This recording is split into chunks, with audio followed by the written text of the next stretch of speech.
quite a while, so I still haven't figured that out. Good morning, everybody. It's great to hear the wonderful fellowship as we enter the Christmas season. Welcome to this very early edition to TACIR on Thursday, December the 19th. And I have been told that we have detected a quorum, so I'm thankful for everybody joining us this morning and look forward to a productive meeting. We've got quite a bit to cover. The first thing, tab 1, is to approve the minutes of the September 2024 meeting that is emailed to you previously. It is in your packet if you're using a notebook. It's on your iPad under tab 1. And without objection, we will receive approval of the minutes of September by acclamation. Thank you. Commission and staff update, Dr. Lippard, you're recognized. Thank you, Mr. Chairman. First, I want to share with the members and our audience that since our last meeting, 2 former TACIR members have passed. Mr. Roselle Kreiner and Representative Tommy Head both passed in October of this year. Mr. Kreiner served as a private citizen member on the commission from 2010 to 2014. In addition to that, he served as an alderman in the city of Ripley, served 22 years as the mayor of Ripley and 12 years as the Lauderdale County executive. Representative Head served on the commission in 2003. He served 9 terms representing the people of Clarksville in the Tennessee House of Representatives, to include service as the chair of the House Finance, Ways, and Means Committee. So if I could ask the members to join me in honoring County Executive Kreiner and Chairman Head's service to the state, their communities, and the people of Tennessee. Next, moving on to the staff update. I'm happy to share that in recognition of their excellent performance and great potential, staff members Jennifer Arzate, Carly Van Sickle, and Madison Thorne were all recently promoted to senior research associates. So are they all here? If they could just stand briefly and congratulate these 3. Thank you. Also, Senior Research Associate Presley Powers has graduated from the state of Tennessee's Lead Tennessee training program earlier this month. Of course, as you know, Lead Tennessee is an intensive 12-month course designed to create a pool of leadership talent for the state. Is Presley here? No, she's not here, but congratulate Presley as well. And then finally, Research Manager Tyler Carpenter has gone over to the other side. No, he's still with us, but he has been elected. He's now an elected official. He's elected to serve on the Board of Commissioners of the town of Nolensville. And yeah, so Tyler here. Tyler also not here, but congratulations, Tyler. He's in Nolensville. Yeah, that's right. No.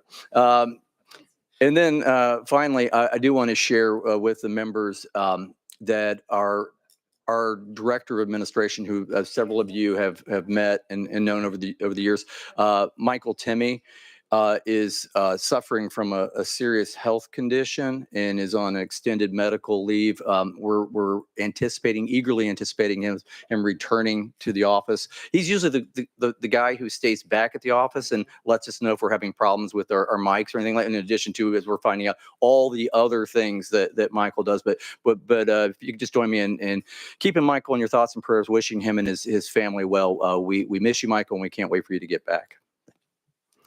Mr. Chair, that concludes the staff and commission updates. Thank you, Dr. Lippard. Grateful for that update, and we will be remembering our colleague, Michael, at this time. That rapidly takes us to tab number 3, which is Senate Bill 2877, House Bill 2961. And I think the sponsor is here. It is the capacity of crime labs in Tennessee, and there is a panel which will be introduced and discussed by Ms. Madison Thorne. Ms. Thorne, you're recognized. Thank you. Good morning, commission members. You can find the copy of this on tab 3. During the 113th General Assembly, House Bill 2961 by Representative Hardaway and Senate Bill 2877 by Senator Kyle sought to direct the commission to study the feasibility of establishing a crime lab in Shelby County. The study was intended to evaluate the effect not only on Memphis and Shelby County, but also on the entire state. While the Senate bill passed, the House bill did not progress out of the Finance, Ways, and Means Subcommittee. Commission member and Representative Ryan Williams requested the commission conduct a broader study to assess the feasibility and necessity of establishing additional crime labs throughout the state. The study will also evaluate the current capacity of existing labs to process crime evidence effectively and will consider potential locations for any new labs to optimize resources.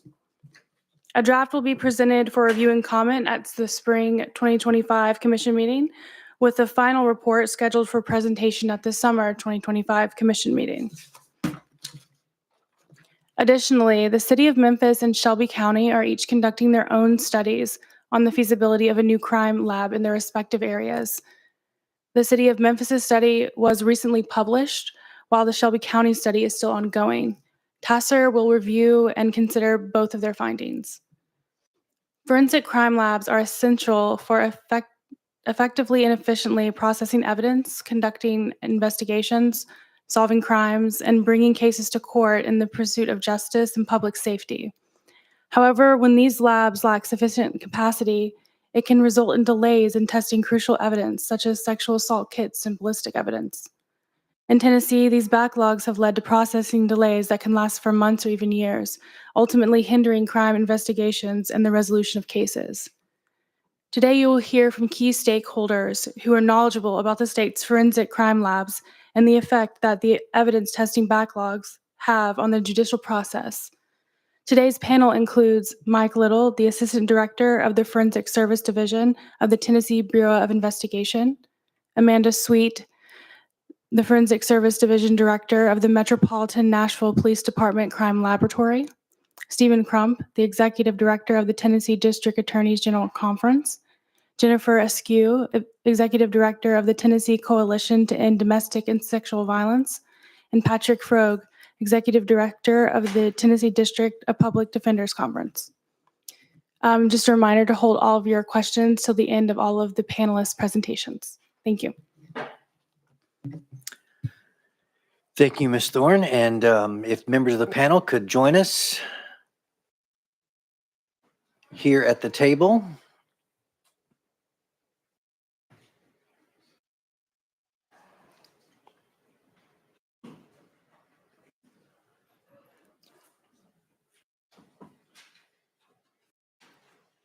Ms. Thorne, unless there's another order, we'll just go in the order as was presented in the agenda, and that is Assistant Director Little. Hi, I'm Mike Little. I'm the Assistant Director of TBI over the Forensic Services Division. I prepared a very short PowerPoint just to give you guys a little context of what our footprint is in Tennessee. This is provided to you in the handouts. We provide a monthly report to all of our customers listing what our turnaround times are in each major discipline, as well as what our inventory of case requests are. I think most notably on this, that's not a pointer. If you look at the bottom there, comparing 24 to 23, we have a 57% decrease in the number of requests that are pending. So our people have really done a great job in decreasing the amount of work out there and improving turnaround times. A little bit of history. TBI once had labs in Nashville, Knoxville, Jackson, Chattanooga, and Memphis. The old Jackson lab served all of West Tennessee, and the old Memphis lab served Shelby County and just a few of the surrounding areas. The old Jackson lab and the Chattanooga labs were closed in 2003 due to budget cuts. That left the Memphis lab as the only lab in West Tennessee.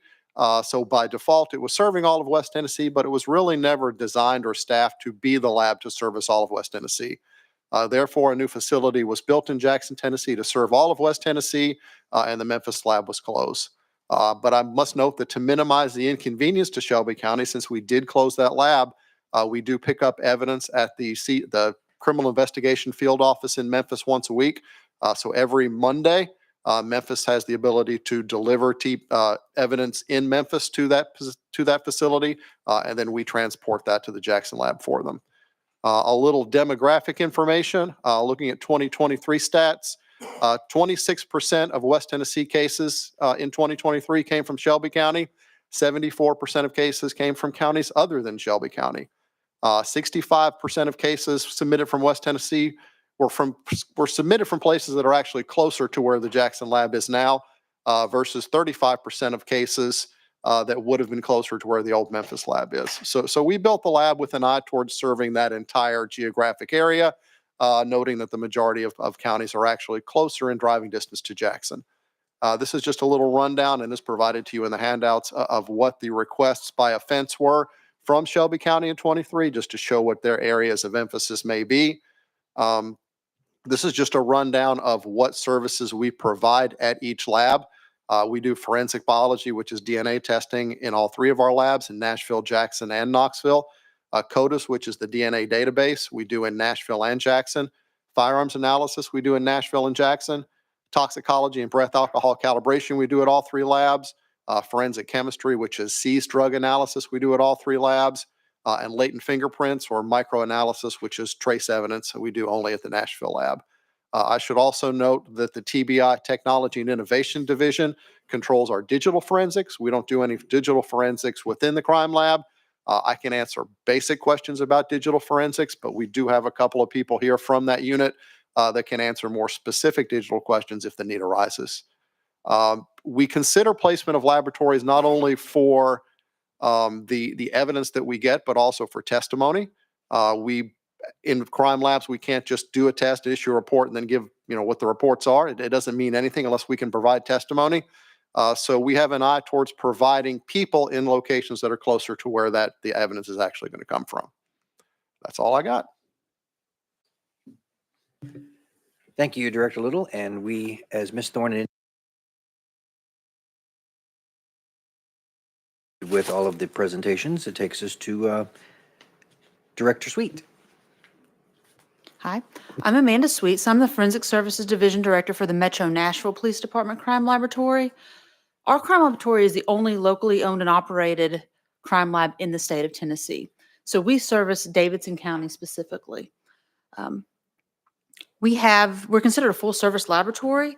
So we have forensic biology, which is serology and DNA analysis, firearm tool mark identification, drug identification, latent fingerprints, and toxicology. The crime lab achieved accreditation and started accepting cases in 2015. Although this was a very long, ongoing process, I believe they started talking about a laboratory in 2005, with the first hire being in 2008. In 2013, we moved into the facility, but didn't start taking cases until 2015. So why did the police department and city of Nashville want their own laboratory? For faster turnaround time and processing of evidence, to increase services such as property crime testing and DNA analysis, the ability to provide smoother prosecutions, enhance investigative capabilities, and better crime prevention, and more oversight and case priority within the police department. But I did want to bring up some of the challenges in opening a local laboratory. The initial cost over 10 years ago to build our 35,000 square foot facility was approximately $30 million. The additional cost of instrumentation and equipment and renovations was $4 million.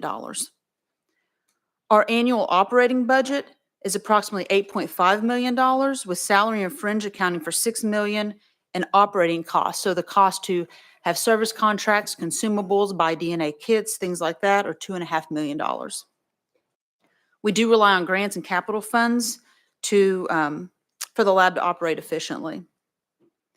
Another challenge is recruiting staff members for a local laboratory. You will need, to start a new laboratory, you would need very experienced scientists. You could not just hire entry-level positions. So recruiting people from other labs that have experience could be a challenge. We started the laboratory with a director, a quality manager, unit supervisors, experienced scientists, and a DNA technical leader. Other important roles to consider would be a business HR manager and IT manager, just because of the level of software and desktop support that you would need. Another challenge that we faced was underestimating the time required to build the lab, hire staff, order instrumentation and equipment, perform validations, and achieve initial accreditation. So like I said, we started the project in 2008, but did not start taking cases until 2015. I do feel like there's some advantages to local laboratories. It allows us the ability to work with one agency, the Metro Nashville Police Department, and one judicial system. So we're routinely dealing with the same DAs and defense attorneys on a regular basis. So that's one of the advantages. We have streamlined communication due to that, as far as evidence submission, acceptance criteria, and those established relationships with our investigators and the district attorney's office. The police department can have more oversight in what cases are deemed priorities in local laboratories, so they can have a chain of command approval, and we can look at that and determine which cases within their department they would like to prioritize. We do have very quick NIBIN, which is the cartridge case database, and APHIS, the fingerprint database, turnaround times. So we get cartridge cases and fingerprints entered within a few days. So that gives the investigators very quick lead times, and that's one of the advantages that we have working with one agency. We do have a good operating budget being under the police department, which allows us to have state-of-the-art instrumentation and allow for a lot of training opportunities. Because we are given that good budget. But that is one thing to consider in a local lab, is what does the budget look like for that police department or city? Some of the disadvantage that could occur with a local lab is you have smaller staffing. So to be an accredited laboratory, you have to have at least 2 people, a scientist and somebody that can do review of cases. So with a small staff, if you have turnover, you could get below that required 2-person staffing level. The salary and operating budgets to maintain a local lab could put a strain on a police department or city budget just because of the cost related to instrumentation, consumables, and things like that. We do rely on revolving capital fund budget to replace instruments and perform upgrades, because instruments usually only last about 10 years. So you have to consider the replacement costs, and that can be very pricey. Being under the police department, you could have a perceived bias because you are being paid by a police agency, so that usually has to be addressed in court. The inability to maintain accreditation, appropriate staffing levels, or sufficient budget could result in casework being returned to a state agency. And we don't provide every service that the TBI is able to provide, such as microanalysis, just because we don't have that many requests. You would still have to depend on the state agency for some type of testing. That's all I have.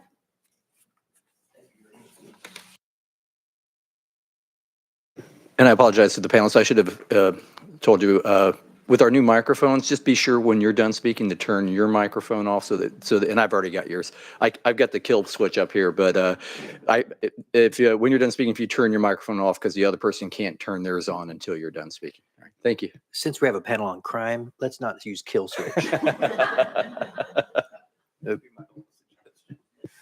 Thank you, Director Sweet. Director Crump. Good morning. My name is Stephen Crump. I'm the Executive Director of the Tennessee District Attorneys General Conference. Prior to that, I was an elected district attorney for 2 terms in the 10th Judicial District, and prior to that, I was an assistant district attorney in that same district. I think the best insight that I can give this panel are the ways that law enforcement and prosecutors interact with labs, and there are 3 ways in which prosecutors and law enforcement are called upon to operate inside the scientific or forensic realm with the scientists at a lab. The first, obviously, is the one that you've already heard about, the testing itself. Most local law enforcement agencies don't have any capabilities to test any sort of forensic or scientific evidence. They can't perform any analysis at all. And so they are heavily reliant upon the Tennessee Bureau of Investigation to process that evidence for them once it's delivered. But it goes beyond that. The labs also serve a very important function to us in that, particularly in serious crimes, their lab teams, they have actual teams that will respond in the field to crime scenes and assist local law enforcement in processing the scene, collecting and documenting evidence, and then also pushing that evidence back to the lab that will ultimately be processing it. That provides an enormous service, particularly to our smaller departments. They are able to then focus on the who's and the where's and the why's as opposed to the how's. They can go and start interviewing people while the crime lab teams actually do the processing of the scene in conjunction with some of the other folks. And then lastly, none of this actually means anything unless we have somebody who can come and testify in court for us. The experts in these labs provide an enormous function in that in today's world, we all live in a judicial system that is captured by the CSI effect. We have to explain to juries that no, we can't get fingerprints off of feathers. No, those fancy computers that just come up in the air don't really exist. We cannot zoom in from a satellite that we've located on the moon and clean a digital photo from 193,000 miles. Those things, people have gotten used to that. And so perhaps the most important thing, and I think the human side of this, is that the people in the labs take these very scientific, very esoteric, very complicated and technical subjects, and they educate the average citizen as to how science actually works within the criminal realm, and takes out the sort of the Hollywood and puts in the Main Street. It takes what we understand as common sense human beings, and it adds to it in the scientific basis. They do that regularly in our courts. They do it with great expertise, and we're very fortunate to have the people at the lab, the Tennessee Bureau of Investigation lab, who serve our prosecutors and law enforcement, juries, judges, and court systems across Tennessee. And with that, I'll conclude. Thank you, Mr. Director. Director Rescue. Hi, my name is Jennifer.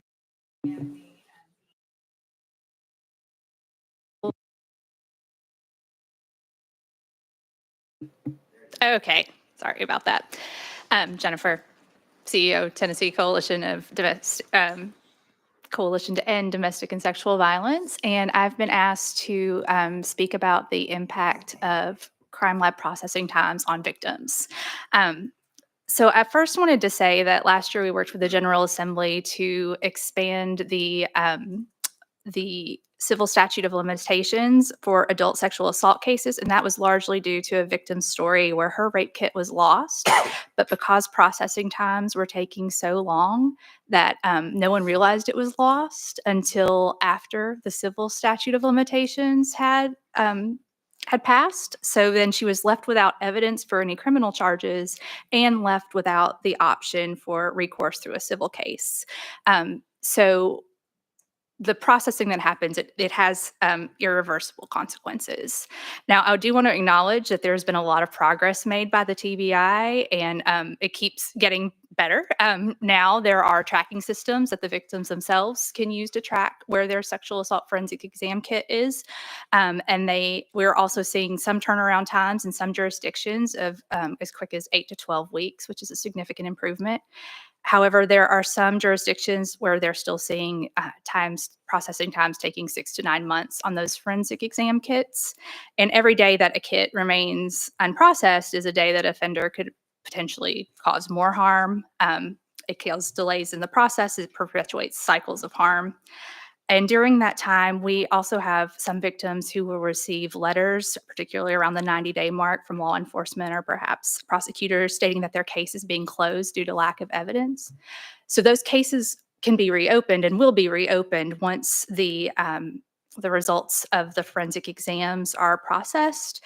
But for victims, those notifications are confusing and they're devastating, and it makes them feel like the system has really given up on them. So having long wait times can cause victims to lose faith in the system. They can feel really traumatized and frustrated with the process, which often will lead to disengagement with the criminal justice process.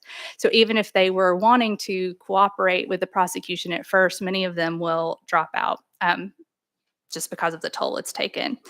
Additionally, they will also are often working with, it's important for victims to work with nonprofits that provide sexual assault services, domestic violence services, and they will kind of serve as advocates for them throughout the criminal justice process. But if they are spending a lot of time waiting for the case to move forward due to processing times, the victims may have finished those services and kind of moved on. So when a victim witness coordinator reaches out to try to get in contact with the victim for the case, they're not going to have as easy a time connecting with them. They might have changed phone numbers, changed addresses, and then are also no longer working with the sexual assault program that might be able to help serve as a liaison and keep people posted on where the victims have gone. So then there's sort of a larger impact because every victim doesn't just represent their individual story, but it's a reflection of how well our system works as a whole. So when crime lab processing times are slow, it doesn't only harm the victims emotionally, but it erodes trust in law enforcement and the criminal justice system. on a larger scale, which creates a ripple effect where the victims become less likely to report assaults, less likely to cooperate with prosecution, and less likely to achieve justice. Thank you. And that takes us to Director Patrick Frogue. Yeah, hi, I'm Patrick Frogue. I'm the director of the Tennessee District Public Defenders Conference. In anticipation of today, in the last month, I tried to reach out to most of the public defenders across the state to really talk about this issue. And what I found was a little bit different than what you've heard so far. Most of the public defenders, I think like everybody, is frustrated with delay. And you might think, well, what do defense lawyers care about delay? Doesn't that work often to help your clients? But honestly, 95% of cases are settled and settled relatively quickly. A lot of cases, particularly drug cases, are waiting on forensic chemistry from the lab. And they're typically waiting in the time period between general sessions and circuit court. The DA can't do anything. They're waiting to indict the case until they find out the quantity and the type of drug, and they're waiting on a forensic analysis. And I didn't get to see the PowerPoint slide. It went by pretty quickly, but I think the forensic chemistry was the tab that was taking the longest. And that squares with what I'm hearing from the public defenders, that often what they're doing, they'll get a new case. There's some amount of drugs. There's maybe multiple defendants, and everybody's sort of waiting to see what their co-defendant had to see how the case progresses. And those people are sitting, often willing to take a plea, ready to get on with the sentence and go to the Department of Corrections, but they're sitting in a local jail waiting for the forensic analysis. And I think we don't have the capacity, is my understanding. I'm not there. But I also think these forensic chemistry analyses are probably lower in priority to some of these issues that you just heard about from Director Eskew. So I think it becomes a bottleneck, and it's one of many, but it's a significant one. And so it ends up making our caseloads higher, cases drag on. It's a significant delay. And I think it really matters more, particularly when you think about the rural counties where the grand jury doesn't meet every month. Maybe it's every 3 months. And when that's happening, you can add that depending on when the analysis happens. You might be waiting on the grand jury, you're waiting on the forensic analysis. And so you're just sitting, waiting. And everybody's frustrated. This is a point where we aren't adversarial with the DAs. We're all waiting for the lab test to see how to proceed with the case. That's really all I can add. Thanks. Thank you, Director. Thank you. This now opens up for members of the TACIR Commission to ask questions. Does anyone have an opening? Senator. Thank you, Mr. Chair. So I know that, first of all, I guess we don't really know from your comments whether or not the recommendation is that we actually need more crime labs, which seem to be the directive of the study. So I guess I'd like to know kind of what people think about that. I know TBI has improved significantly with especially rape test processing, but not so much in Metro Nashville. So I'd like to know what's going on with that in terms of our numbers in Metro Nashville. And then I guess I'd like to get some perspective on whether or not you all think that per the directive of the study, we need to increase the number of our crime labs. So I guess I direct that towards the director of the Nashville Bureau. And then if anybody has an idea as to whether or not we need more crime labs, that'd be great. Thanks. Okay. To start out, my position is I'm indifferent on what is decided about the crime laboratories. It would not affect our testing. I just want to provide some of the challenges and some of the advantages to having a local laboratory to be considered. So as far as our turnaround times are fairly good in most of the disciplines now, except for DNA analysis. One of the challenges I had mentioned before was staffing levels in some key positions. So we actually went for some amount of time without a position that's mandated by the FBI, which is the DNA technical leader. We had a supervisor that left after 10 years with us, and she served in that role. However, you have to have this to be able to enter profiles into the CODIS database. During the time of that vacancy, we could not start new DNA testing. We could not enter cases into the CODIS database. and we could not complete people's training program. And that did put us behind in sexual assault kit testing. We hired a DNA technical leader in May 2023, and his main goal has been to get people through the training program, and that allowed us to start doing DNA testing again. So that is one of the challenges with a local laboratory is staffing levels and filling those key positions and keeping those people in those positions. So at this time, we do have about a 750 case backlog of sexual assault kits. We just got CBIR grant funding to outsource some of those kits, and we are prioritizing training to have 9 reporting DNA analysts by the end of this year so that we can produce more cases every month. Anyone else on the panel like to follow up with that question? I guess I can just say from TBI's perspective, it is challenging to run a small crime lab, that if you lose key personnel, that can shut you down and you have to fall back on other things. We have run into that in our Memphis lab back when we had one many, many years ago. But there is the advantage of having better communication between law enforcement and that crime laboratory. I think to address what the public defender's office mentioned with regard to drug cases. I think he stated that 90 to 95% of drug cases plea before they get results and need those for court. We don't get that information. We're testing those cases anyway because nobody's telling us that those cases have pled. If we had that kind of communication, we could greatly improve service to our customers. And then just to address drug chemistry in general, a year ago, we had over 11,000 pending requests. Now we have 3,700. Our statewide turnaround time in drug chemistry was 24.6 weeks a year ago. It's 11.5 weeks now. So we have greatly improved, but we are testing, probably in drug chemistry more than any other, a number of cases that really just are not needed for prosecution. I have Mayor Frank on the list, and then we'll have Mayor Brown. Thank you, Mr. Chairman. I have 2 questions, if you'll allow me to ask one and then do a follow-up. I guess this would be maybe for General Crump. If we reduce backlog, I guess I'm asking, what is the capacity of attorney generals, court scheduling, public defenders, to actually address the case? And so there has to be a balance, obviously. So if we expedite testing, will the case then move to sitting on a shelf in the courthouse and in the DA's office? What's maybe that balance there? You know, when dollars are limited, if we speed things up, then are we going to need more DAs, more public defender dollars, all of that in order to expedite? Thank you very much for the question.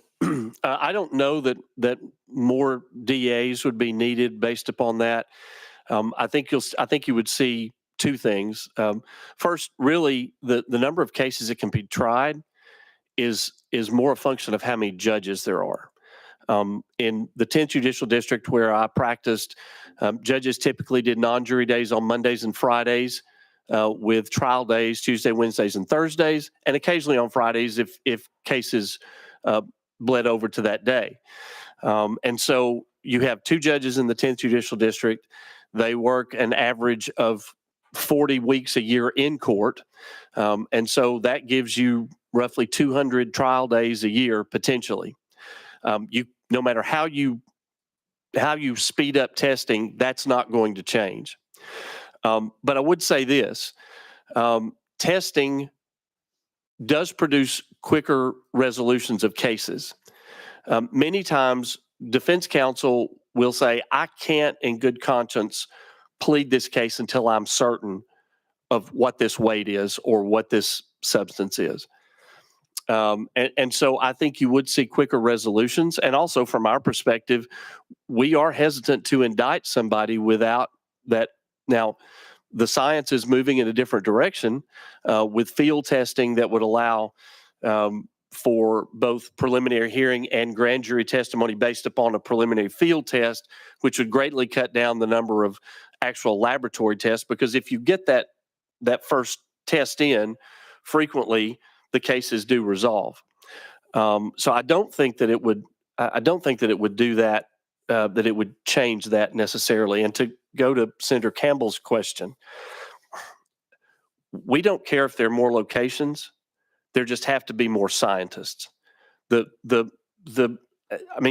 DA in Memphis that I serve and is one of my bosses is adamant there needs to be a crime lab in Memphis.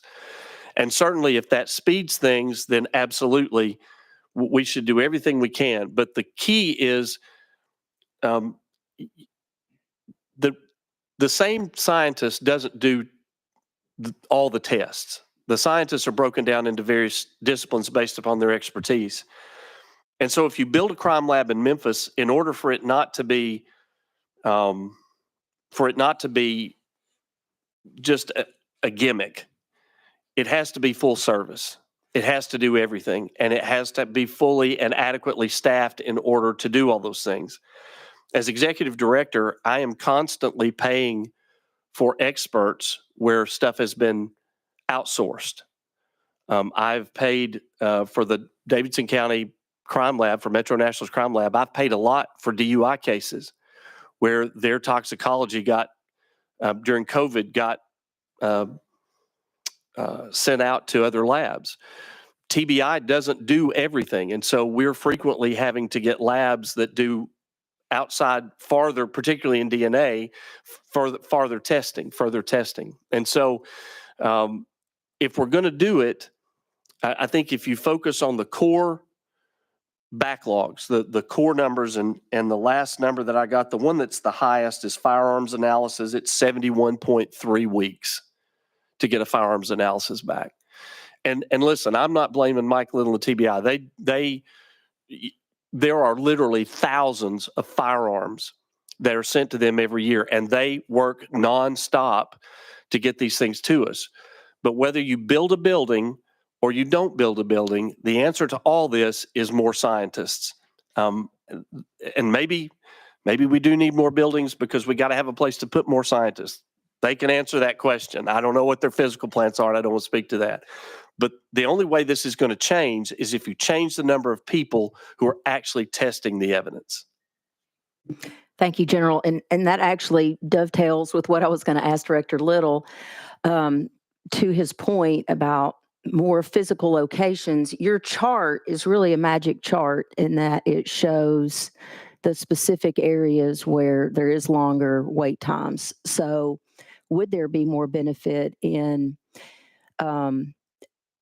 somehow addressing the staffing issues or for those particular areas of testing?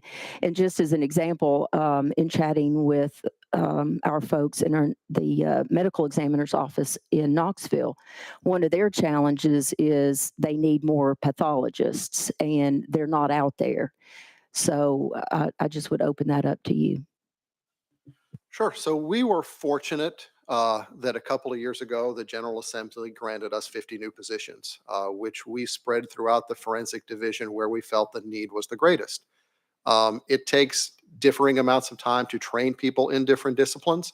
It takes about a year to train somebody to do drug chemistry, and we have all of those people hired and all of those people out of training, and we've seen some real benefits from that. In firearms, it takes 2 years to train people. So we're lagging behind in firearms because we have a number of people sitting in training. A couple of years ago, statewide, we were about 37.5 effectiveness in our staff being trained in firearms. Right now, across the state, we're at 62.5%. As we get those people trained, it's going to improve. I feel that we have the adequate staff in place. It's just going to take a little time to get there. Thank you, Mayor Brown. Thank you, Chairman. Following Mayor Frank's line of thinking, mine was quite similar. And because I'm thinking that what we're going to wind up seeing is that the expertise, the workforce expertise is what we need most. And wonder if that opportunity is actually going to lie in education. But my question is if you did have thoughts about the educational offerings within our state that would prepare people for those jobs, but then also on a national basis, does our turnaround time exceed what other states are doing, or is it are we showing as woefully inadequate? Because I bet the challenge is the same across the board with expertise and not so much about physical locations.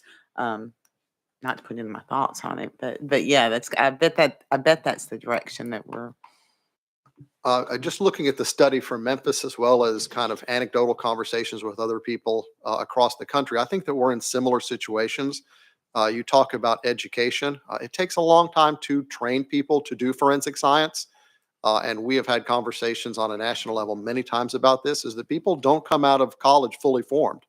That perhaps there is some meat on the bone to discuss some sort of a unified training program to where we can hire people that are trained, because right now when we get somebody out of school or with no experience in the field, it may take us a couple of years to get that person trained. And there really just is a shortage of trained people out there. It's not like we haven't thought to hire trained people. They just simply don't exist. Thank you, Mayor Brown. Any other members of the commission with questions for the panel? Mr. Peach. Probably more of a statement, but I guess from Director Little or General Crump, I hate to go too far outside the scope, but I don't think a lot of people may know, as far as general citizens, that autopsies are not performed at these crime labs. And so it seems to me that those should be a state function. And so what are your thoughts on joining medical forensics with the crime labs throughout the state? Because with the private, they could just keep raising prices and prices, and the counties can't afford it. Our offices are typically served by the regional forensic centers, and I would never say to Director Little that I'm going to add to his basket of goodies. It seems to me that would be a bad thing for me to suggest. I think where they are right now, yes, I can tell you, and I am certain as the counties have had to pick up higher and higher costs for autopsies, it was a challenge when I was district attorney. My largest county, Bradley, the county mayor had a very significant issue with the number of overdose autopsies that we were having to perform. We were literally performing dozens of those, and there's only so much money that a county can budget in a particular year for that sort of thing. And so I certainly recognize the challenge that you're talking about. I don't think we should put them together. I think them being separated, it works the way it is, but it is, I cannot deny that there's a significant challenge when it comes to the cost to the local authorities and to TDOC, who has to pay for some of those. If the DA orders it, then TDOC is required to pay. And so it is definitely a problem, but I don't think it'd be solved by putting them together. And I would also agree with General Crump's statement on that. And I can also speak that from my experience, approximately 25 years ago, we were receiving toxicology samples routinely from medical examiners.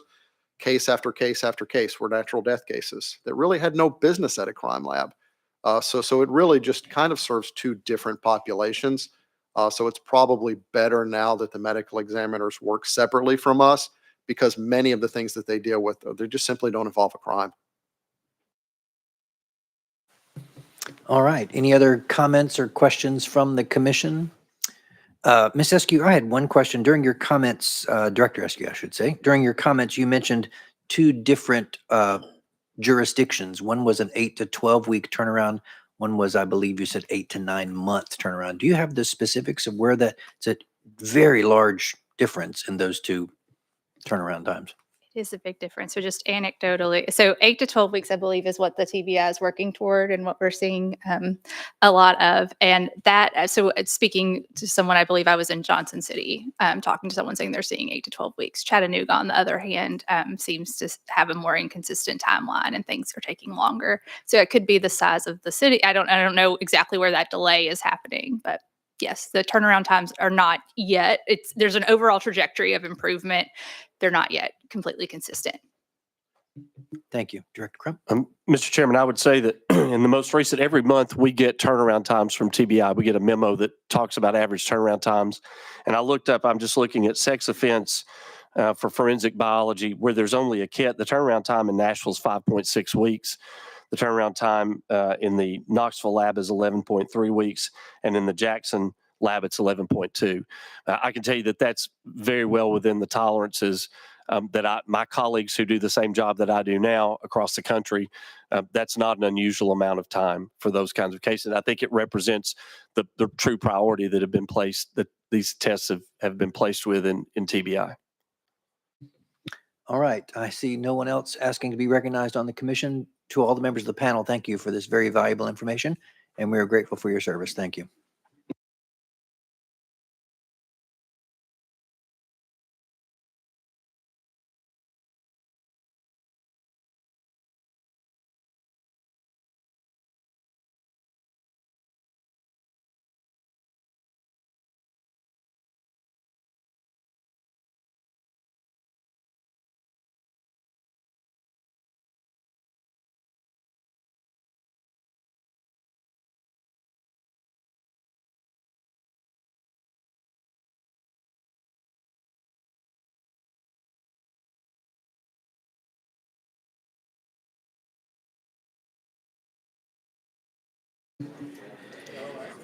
Ladies and gentlemen, we will begin the transition for tab number 4.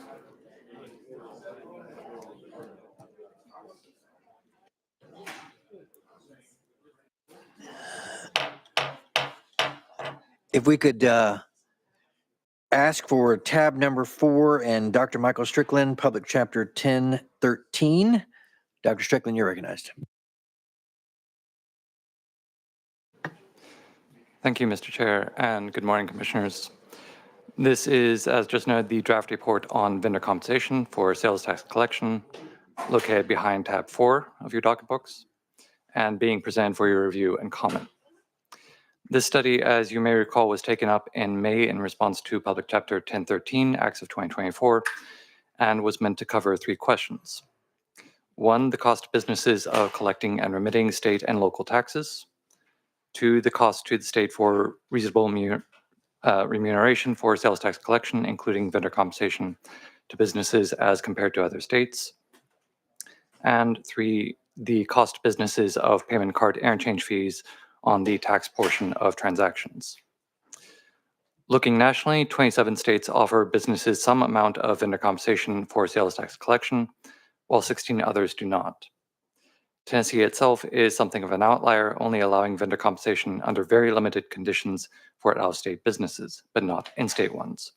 Although, just to be clear, the Department of Revenue is not aware of any out-of-state businesses that are actually claiming vendor compensation from Tennessee. Whether to offer vendor compensation depends on how the state wishes to view the role of businesses in sales tax collection. There are basically 2 interpretations. In one, it is consumers who pay the sales tax and businesses are just the tax collectors, which might suggest that they deserve some compensation for performing that work for the state. In the other interpretation, though, sales tax collection is simply a cost of doing business and no different from complying with other legal requirements, and therefore compensation would not be warranted. The available evidence does not decisively recommend one of these interpretations over the other. If the state does wish to reinstate vendor compensation, though, there are ways to ensure it is done equitably. Because sales tax collection costs tend to be a larger percentage of sales tax collections for small businesses than for larger ones, no one rate of compensation is appropriate in all cases. Vendor compensation that's set at a single flat rate and left without a cap runs the risk of compensating large businesses more than it costs them to collect the sales tax. And it should be noted the cost of collection for all businesses has fallen over time, largely thanks to improvements in technology. An additional consideration is that vendor compensation directly reduces sales tax revenue, but a cap on compensation could help the state control the amount of revenue forgone. Both tiered rates and a cap were in use when the state brought back vendor compensation on sales tax for 1 year in fiscal year 2022-23. For these reasons, if the state were to reinstitute vendor compensation for sales tax collection, the draft report recommends it continue to use a tiered set of rates and a cap structure to ensure compensation for smaller businesses for whom the relative costs of collection are greatest, without creating either a windfall for larger businesses or a revenue shortfall for the state. Apart from vendor compensation, another concern of businesses is payment card transaction fees, also called swipe fees, and the portion of them that derives from sales taxes. When consumers pay for something with a credit or debit card, the retailer must pay a processing fee that is set at a certain percentage of the total card transaction amount, typically somewhere between 1% and 4%. Businesses say that they should not be responsible for paying card transaction fees on the sales tax portion of transactions, given that the sales tax is money that they are only collecting for the state and do not retain for themselves. There have been proposals for the state to exclude sales tax from how these fees are calculated, but the legality of doing so is uncertain. Illinois enacted legislation requiring businesses in that state to exclude sales tax from card transaction fees starting July 1st, 2025. But financial industry stakeholders say that this will be difficult to implement, may require significant changes to card processing equipment, will not save businesses as much money as they hope, and could lead banks to raise the cost of other services for their customers. A group of these stakeholders has sued the state of Illinois over the new legislation, arguing that the state is preempted by the Federal National Bank Act, among other federal laws. Given that the effects of excluding sales tax from card transaction fees are unclear, and that the lawsuit on the legality of such exclusions is currently underway in Illinois, the draft report recommends that Tennessee refrain from taking any action on card transaction fees until more information is available from the test case in Illinois. And so with that, I'm happy to take any questions that you may have. Thank you, Dr. Strickland. Very grateful for your draft report. It does not require a vote today, but it is open for discussion from the commission. Any questions for Dr. Strickland at this time? I see the House sponsor, Chairman Hawk, is here. Good to see you, sir. All right, seeing no questions, a vote is not required. Dr. Strickland, thank you for your time. We look forward to hearing from you again in the future on the test case in Illinois. Thank you.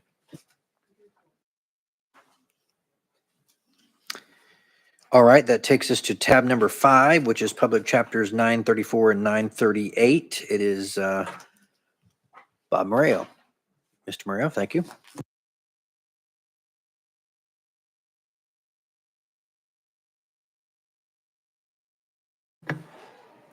There we go. Thank you.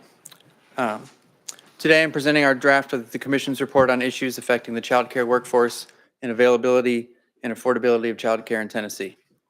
This report is the product of studies directed by 2 public chapters passed by the General Assembly earlier this year.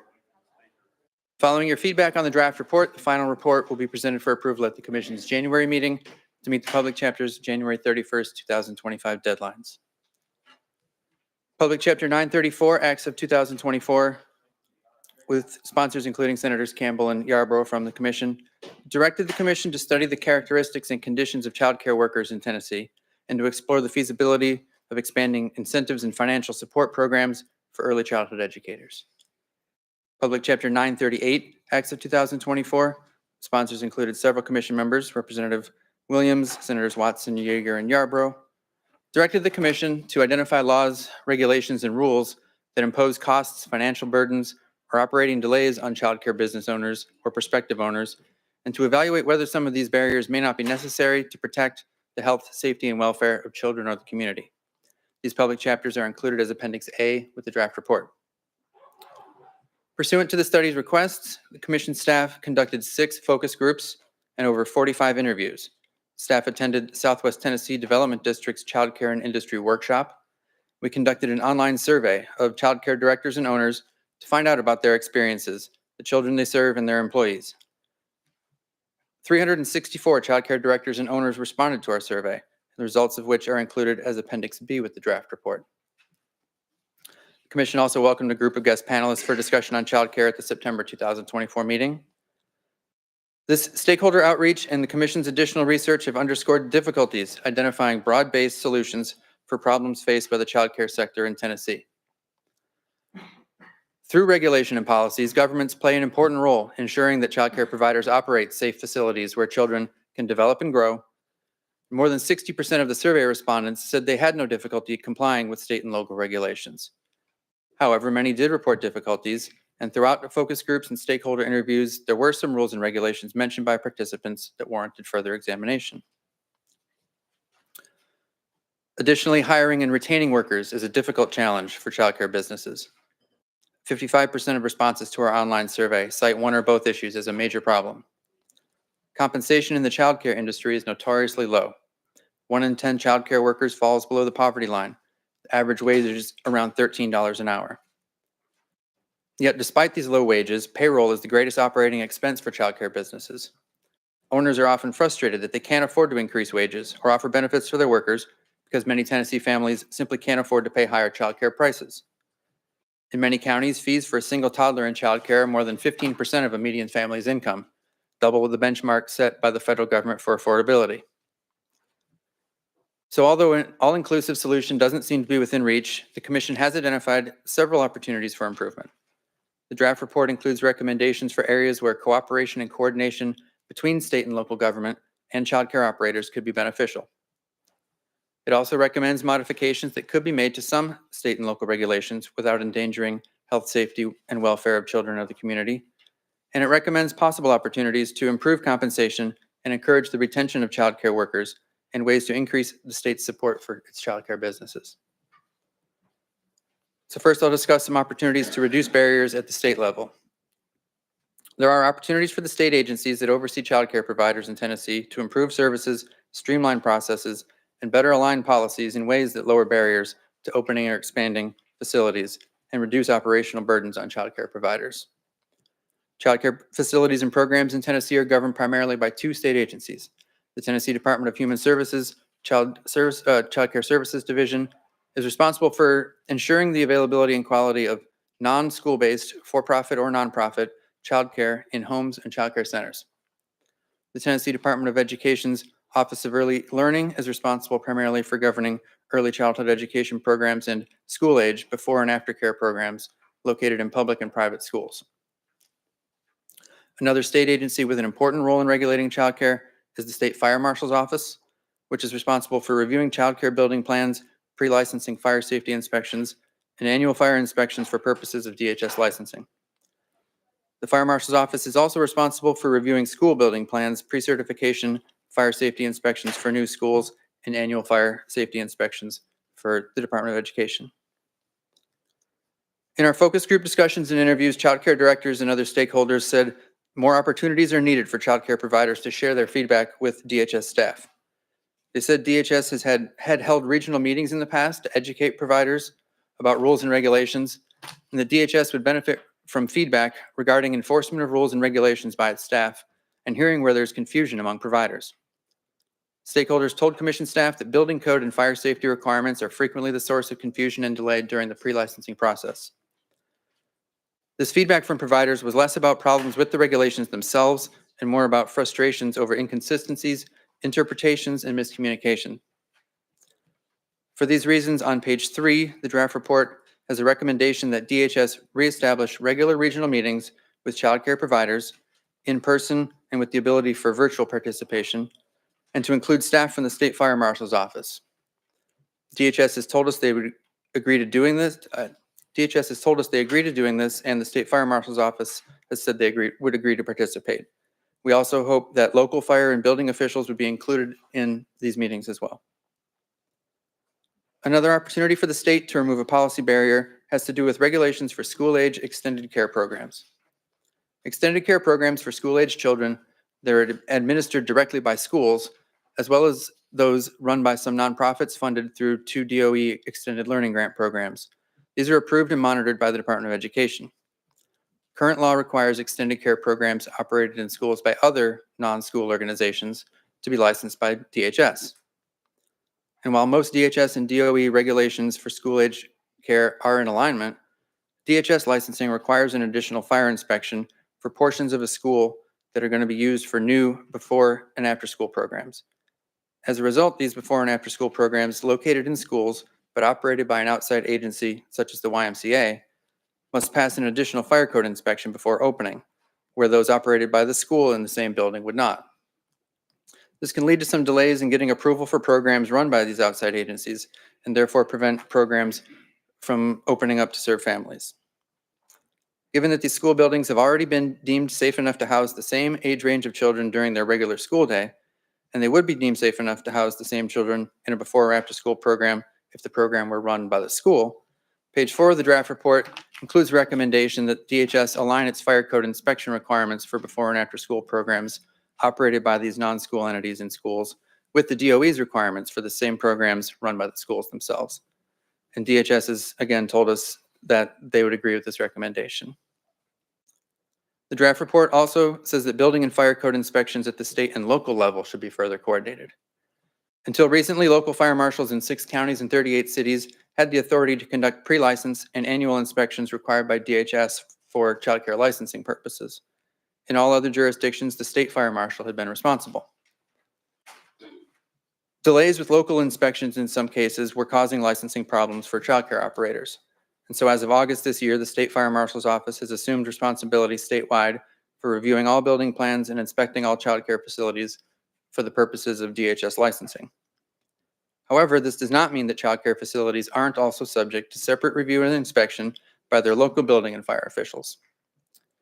In communities with locally adopted building and fire codes, local fire marshals continue to perform local non-licensing plan reviews and inspections to ensure compliance with these local codes and to ensure that their local fire departments are familiarized with buildings when responding in the case of emergencies. This has created some confusion. The change has created some confusion for childcare businesses because now they feel like they're experiencing more inspections. They've also reported incidents where the State Fire Marshal's Office has approved a facility for DHS licensing purposes, but local inspectors have cited changes that must be made for compliance with local building or fire code requirements that owners weren't made aware of. So on page 5, the draft report includes a recommendation that the State Fire Marshal's Office invite local fire marshal offices to conduct their initial inspections and any follow-up inspections at the same time and same day as the State Fire Marshal's Office inspections in order to minimize confusion for child care agencies when they're opening a new facility. This is something the State Fire Marshal's Office has told us that it would agree with. And the draft report also includes a recommendation that these local jurisdictions ensure that their pre-occupancy inspections are in turn coordinated with state pre-licensing inspections in order to avoid lengthy gaps and delays between approval for pre-licensing by the State Fire Marshal's Office and final approval for occupancy by a local fire marshal.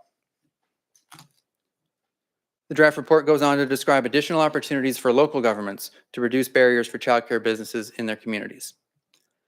Local governments have the authority to organize and regulate how land is used in their communities through zoning. Just as they do for all land uses, zoning ordinances determine where childcare businesses are permitted to locate within a community. But local zoning policies are sometimes more stringent than the state's licensing requirements. And in some jurisdictions, zoning requirements are stricter for childcare facilities than they are for similar uses like schools and churches. One area, for example, where we found local zoning requirements that exceed DHS licensing standards for childcare was with regards to outdoor play space. DHS requires licensed childcare facilities to have 50 square feet minimum outdoor play area per child. This is a little on the low end, but generally in line with other states. 75 square feet per child is the most common state requirement, and no state requires more than 100. But from the sample of cities we looked into for this study, a few had much higher requirements. The city of Lawrenceburg, for example, requires there be 200 square feet of outdoor play area per child. Cities of Lexington and Humboldt require a 1,400 square foot minimum play area regardless of capacity, which for a child care home licensed for no more than 7 children is also 200 square feet per child. And just for reference, I did the math, and a high school basketball court is 50 feet wide, and it's 25 feet from the baseline to the top of the three-point line, and that's only 1,250 square feet. So that's a visual of what the minimum of what they're talking about. The city of Farragut has a 3,000 square foot minimum regardless of license capacity and requires 100 square feet per additional child. Requirements like these are just examples, eliminate certain properties that could otherwise be used for childcare facilities, and they can drive up costs because of the need to acquire larger lots. Another way zoning can restrict childcare is by treating it differently than similar uses like schools or churches. Chattanooga, for example, churches and K-12 schools, including those operated by religious organizations, are permitted by right in all residential zones. But daycare centers, which the city defines as any childcare facility with the capacity for 8 or more children, can only be approved by special exception going through the city's Board of Appeals.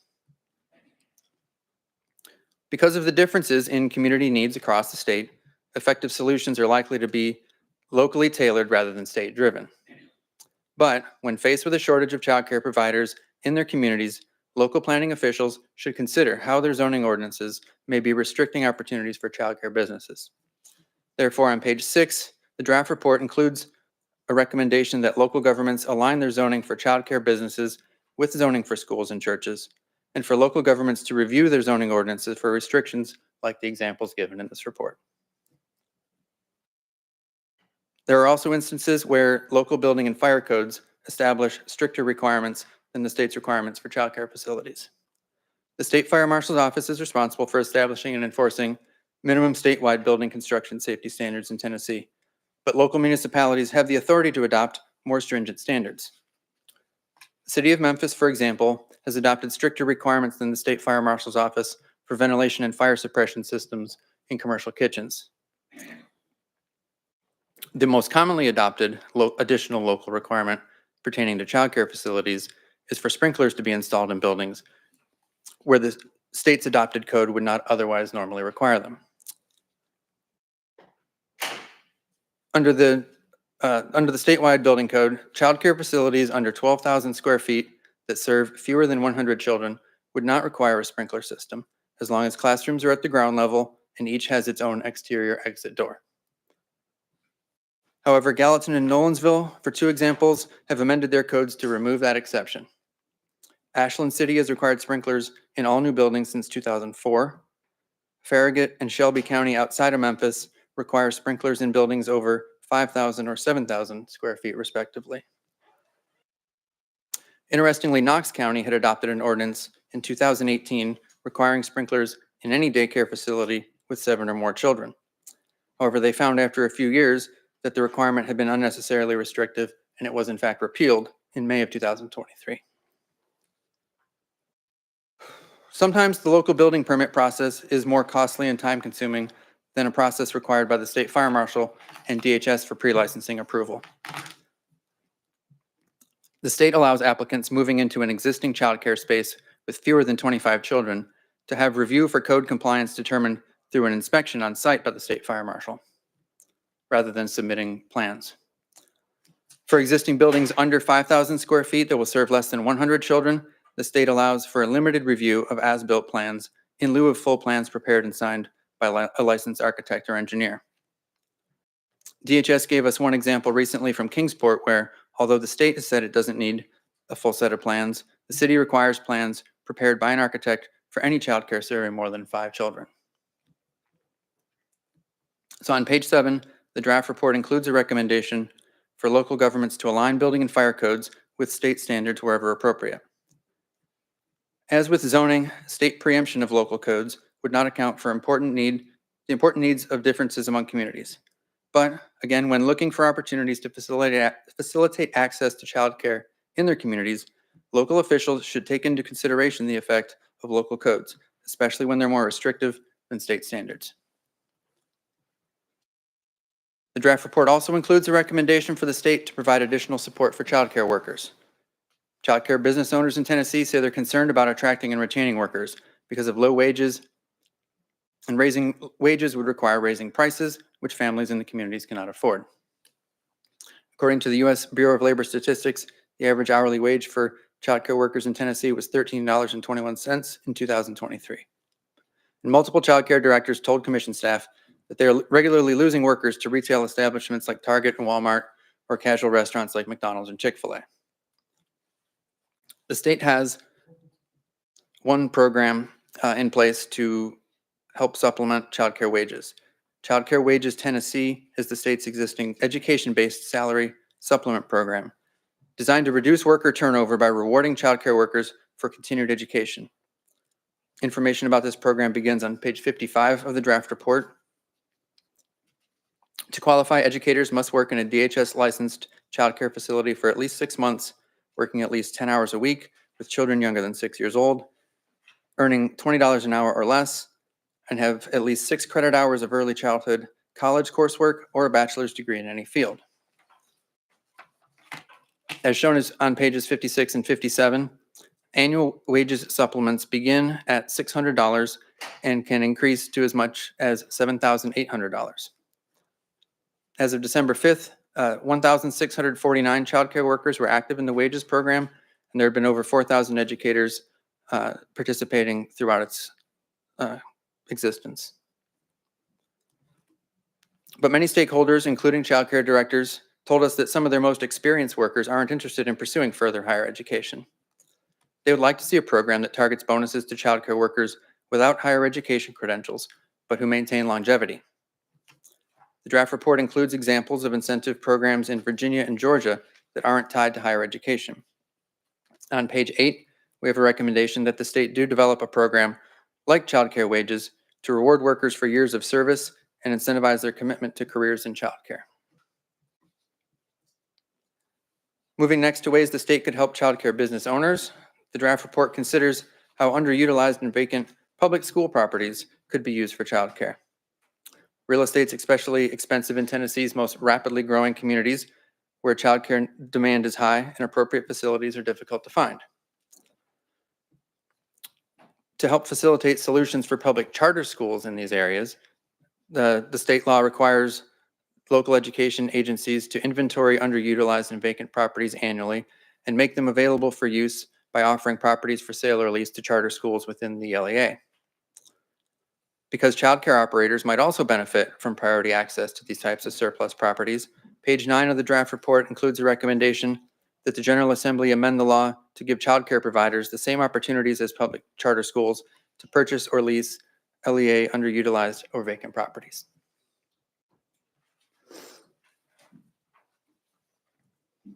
The American Rescue Plan Act of 2021 included $39 billion in new federal childcare funding, including $24 billion for childcare stabilization grants to providers and $15 billion in supplemental childcare and development funds. Tennessee has used some of its share of these federal dollars to offer childcare enhancement and establishment grants up to $9,000 for expansion of childcare businesses across the state. These grants have been very helpful, but in the absence of additional federal support, the state will have to take its own steps to support childcare businesses. Helping childcare business owners offset growing costs of operation can make it easier for them to stay in business or expand. One example, the state's business tax code includes educational services, which include private elementary or secondary schools, among the list of 16 types of service sector businesses that are exempt from paying the state's business tax. Childcare, however, is not included under educational services, despite trends in the industry towards quality early childhood education at the preschool level. The Department of Revenue estimates that 400 or 500 childcare businesses pay the business tax in each of the past 3 years, and their average yearly tax expense for those firms was $1,925. Every little bit helps, and including childcare businesses under the exemption for educational services could allow them to direct more resources towards staff or other expenses.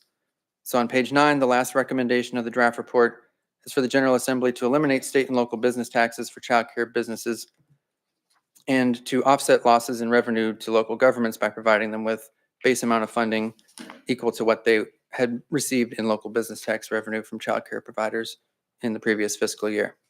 This concludes my presentation. I'm happy to take any questions and thank you. Thank you, Mr. Murillo. It's fascinating information.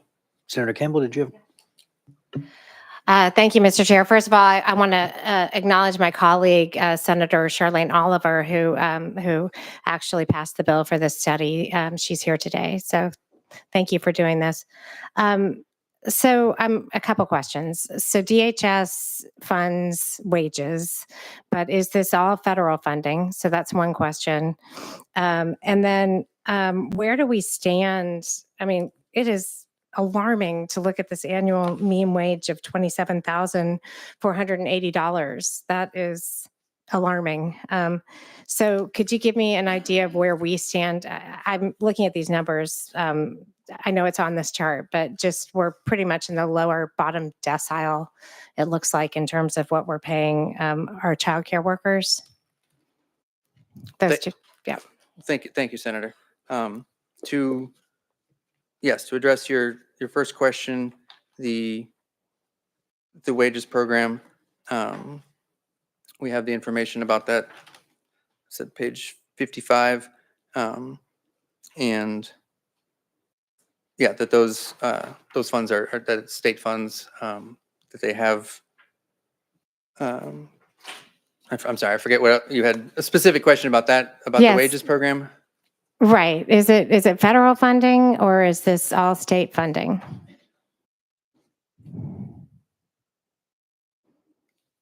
I don't see where we have it. I don't recall. Senator Watson, maybe, do you know?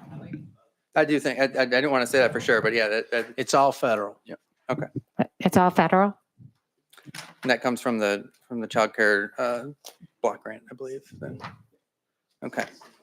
The CCD, yeah, the Child Care Development Fund that comes from the federal government. And So, Mr. Chair, may I ask another question? Certainly, Senator. So, I just wonder about, you mentioned that there are some other states that are actually able to manipulate within that realm of being able to have a longevity bonus juxtaposed to just being for education. But, you know, I'd be interested in knowing what the parameters are on that in terms of whether or not that's an easy lift. In other words, I guess more specifically, does that require a legislative initiative or can that be a departmental decision? so I think the decisions for how to allocate the Child Care Development Fund come from the state, as far as within restrictions of certain percentages are required to go towards certain things for federal requirements. I'm looking at Virginia's program used a federal preschool development grant to start that program. But I believe, yeah, Georgia is investing state dollars for the program that it's put forward. So both could be looked at. And then with regards to the question about where Tennessee stands with wages for childcare workers, you said we're in the lower portion. They're low for everyone, for all states across the board. And I think relative to wages for other industries in the state of Tennessee, it's a comparable proportion. Senator. Thank you. Thank you, Mr. Chair. And so I guess I'd just like to say that, and when we're looking at affordability and affordable housing and all of these other issues, that affordable childcare is at the very top of the list for reasons that families are finding things unaffordable. It's so crucial that we address childcare affordability in this state. And I know that it's causing a lot of tough decisions for a lot of families. And I just want to flag that this meme wage is pretty appalling. Thanks. Thanks, Senator. Any other members of the commission with comments or questions for Mr. Morio? Senator Oliver, your name was called. I'll follow the rules. Would you like to respond and would you like to speak? You're recognized, madam.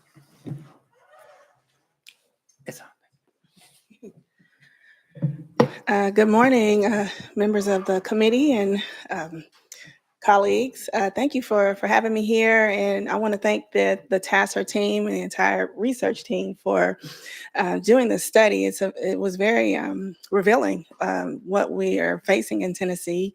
And not only revealing, but somewhat disheartening a little bit that the wages that our childcare workers are facing in this state. I feel like this is something we should have at the top of our list in our legislature to do something about, especially when we think about this being a workforce issue. Employers are feeling the pinch. Parents are feeling the pinch. If I can't send my child to a daycare or a childcare center, can't go to work. So it's something that I think we should be doing something about, but it also is hopeful because some of these things in the report that are mentioned, whether it's regulations or standards, seem to be easy fixes that we can also do. And I also want to just name that this is not a one size fits all solution. It needs to be a comprehensive approach where we look at barriers, but also investments. And so if we can bring the childcare workforce along, which I think is being left behind right now, then I think we can do something to really, really strengthen our economy. So I'm looking forward to working with my colleagues in the legislature this session to really dig deep on some solutions that will unhinge us from this crisis. So thank you, Mr. Chairman. Thank you, Senator. Any comments, Senator Yarborough? For Mr. Moreo? Yes, I had a couple more questions on this. So I think I may have told the story in this set, and when we had the panel here, but in my district, not 6 blocks from here, there's like a brand new building that's going to open in like 9 days. And like, you wouldn't believe all the things that are contractually required to go in that kind of building, from like recreational facilities to coffee, retail, and, all sorts of accessibility or environmental things. Like, the one thing that you can't actually contract to get in a building like that is childcare, because of the complexity. And that's, to me, relatively like a shocking development. Like, even when both sides of a transaction want to build it, I think that building that I'm talking about is going to have childcare, but they literally couldn't put it in the contract. It's kind of crazy, and I'm curious, how do we? I appreciate the notion of like there needs to be better alignment, more regular meetings, but like, given how complex this is and how big of a problem it seems to be in numerous places, I can't imagine that Tennessee's alone in that. And I'm curious if have there been other states that have found ways to really drive at change, to streamline and expedite that process, and sort of like how do you get government out of, this is just speak to my, my colleagues' hearts here. Like, how do you get government out of the way here where appropriate, so that people can build these things and expand supply just to meet the normal economic need? It seems like there have to be other ways to sort of drive that in a more strategic and intentional way. And maybe, and I hope I'm not attacking the report. I think the report is ungodly helpful. I'm just curious if there's other things that sort of turn the volume up a little bit, if you will. Sure. Well, thank you for all of that feedback. And I think I probably want to follow up a little bit about the specific project, because I know, one of the challenges seems to be fire code, building and fire codes and fire safety codes. The international building codes are what, states and local jurisdictions adopt, are very careful with safety standards for anytime you get, small children who cannot get up and run out the door when an alarm goes off themselves. And so that seems to be, a driving factor in costs and things for these types of businesses. So seeing how like you're talking about like a mixed use project with different areas and different occupancies for different things, those, speaking back to my previous life as an architect, that, are certainly really complicated to do. So I'm really interested in at least finding a little more about the details of the project. And to that end, I haven't found anything specifically where another state has either modified or done anything to its adopted building and fire codes that would alleviate some of those differences. There have been states that have done things with zoning to allow, the more childcare in homes where, not allowing cities to exclude them, things like that. But for the example you're talking about, that I haven't seen anything yet, and I will take a deeper look into that specifically for the final.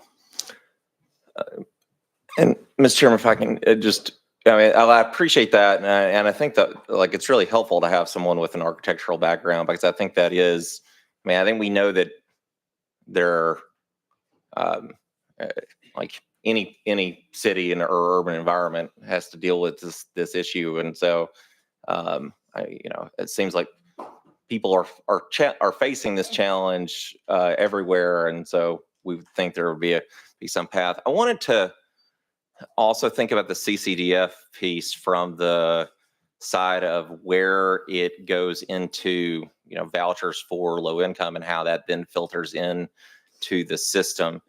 Because I think are there pathways where by changing the way that we calculate those vouchers or exploring how that part works or finding new ways to leverage that program, are there ways to sort of increase the regularity or volume of revenue for certain places which would assist in certain ways in raising some of the wages and just sheer supply side forces?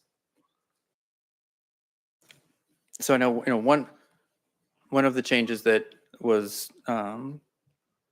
is supposed that may have some effect was making sure that the reimbursements are made due for enrollment, whether versus just attendance. Right. So when you have, a child enrolled that's receiving the certificate, you're going to count on that certificate revenue versus, oh, they don't come one day or another day, and that had been an issue. So that was something that was changing.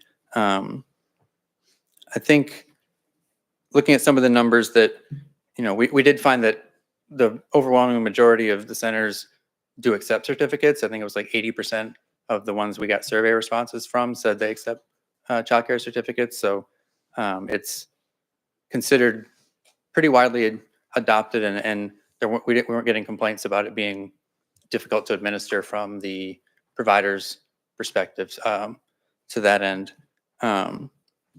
But just that it's, I think one of the reasons there's there's a low uptake is just the challenge of finding a slot period to put your kid in, just having the availability to find somewhere.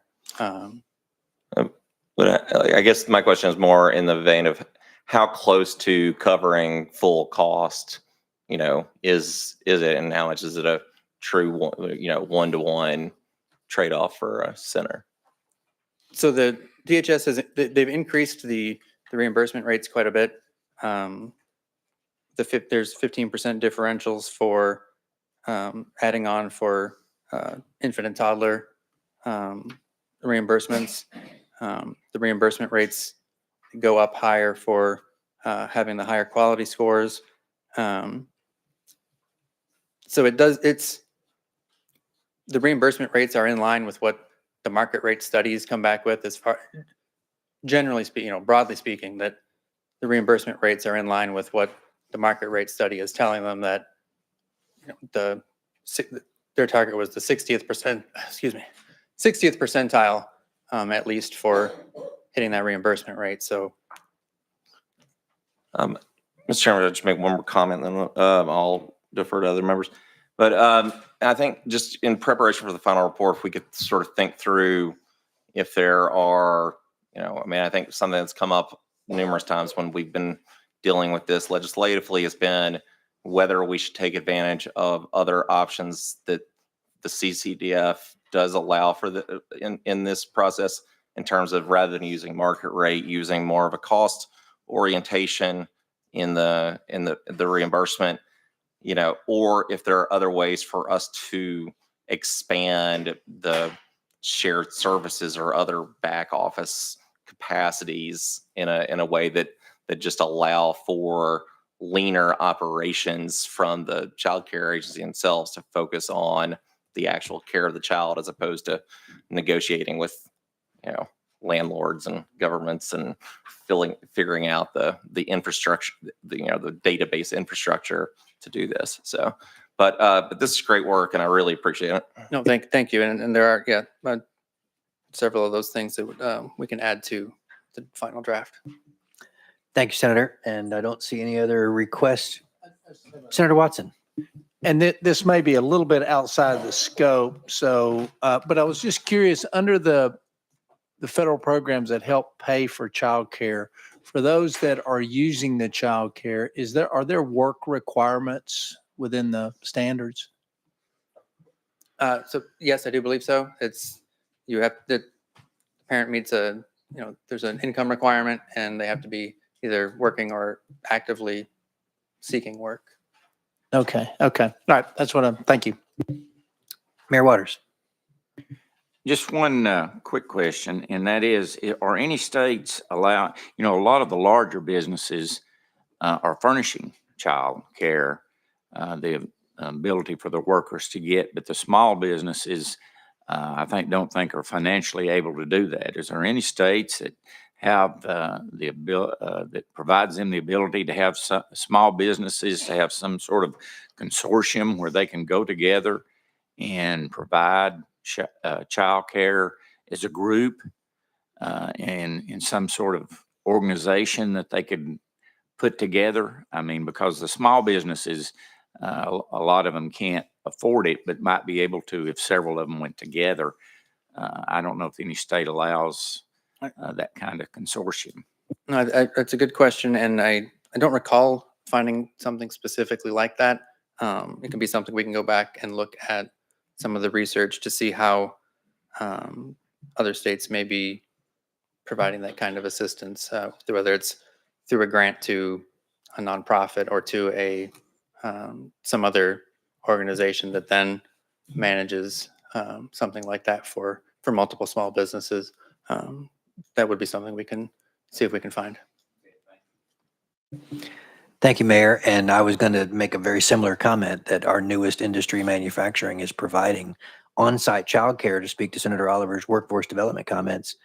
And it seems to be very, very popular in a community like ours where, to your point, you said not enough slots for the children who actually are seeking daycare. We expect this new manufacturing company to have a very long waiting list of future employees simply because there's on-site childcare and other incredible incentives. One of my colleagues mentioned tax credits possibly as a way to incentivize possibly at the city or county level as well. In fact, Mayor Anderson would like to speak.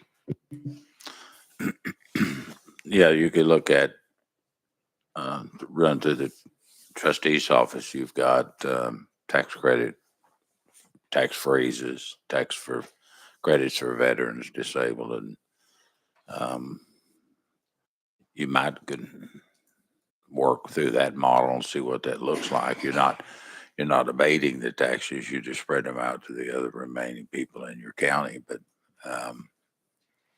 that doesn't get you the capacity, but it does offer some relief to those that need it. Thank you, Mayor. And Mr. Moore, I would also like to thank you for the alignment comments and recommendations for the state fire marshal, local fire marshals, local building offices. It was the same conversations when this local industry, to Senator Yarbrough's comments, it just wasn't in the book yet about how to accommodate and outfit and approve an on-site workforce development daycare. So I'm grateful for the alignment recommendations as well. Any other comments or questions from the commission? Thank you, sir, for your work. We look forward to the next and possibly final report. Thank you, Mr. Mayor. Thank you, Commissioner. That takes us to tab 6, which is Senate Bill 2487, House Bill 2616. And Dr. Matt Owen, welcome.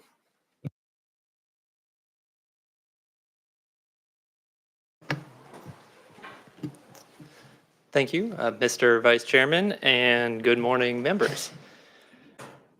The draft report on school-based services and TACIR reimbursement for your review and comment today was prepared in response to a request from Senator Lundberg, Representative White, and Representative Sherrill. Having been made aware of an unresolved contract issue that was preventing one school district from receiving or seeking reimbursement for health services provided to students covered by TACIR, they sent a letter to Chairman Yeager this spring requesting that the commission study or review the problem and assist the parties in reaching a resolution. We have included that study request for you in Appendix A. The draft also includes the information that we discussed during my update presentation at the September Commission meeting, as well as a few minor additions that I will discuss shortly. But first, just a quick overview of the contract issue that led to the study. The contracts involved here are between school districts and managed care organizations, or MCOs. Under the TennCare program, MCOs are functionally similar to insurance companies in the private market, and contracting with an MCO is similar to becoming an in-network provider with a private insurer.